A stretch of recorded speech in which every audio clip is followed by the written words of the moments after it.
সচিবালয়, প্রধান উপদেষ্টার সরকারি বাসভবন যমুনা সহ আশেপাশের এলাকায় যে কোনো সভা সমাবেশ, মিছিল বা গণজমায়েত নিষিদ্ধ করেছে ঢাকা মেট্রোপলিটন পুলিশ। ডিএমপি জানায়, জনশৃঙ্খলা ও নিরাপত্তার স্বার্থে এই সিদ্ধান্ত নেওয়া হয়েছে।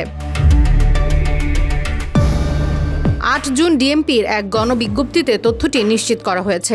৯ জুন থেকে পরবর্তী নির্দেশ না আসা পর্যন্ত কার্যকর থাকবে এই নিষেধাজ্ঞা। নিষিদ্ধ ঘোষিত এলাকাগুলোর মধ্যে রয়েছে বাংলাদেশ সচিবালয়, যমুনা সরকারি বাসভবন, হোটেল ইন্টারকন্টিনেন্টাল মোড়, কাকরাইল মসজিদ মোড়, অফিসার্স ক্লাব মোড় ও মিন্টু রোড।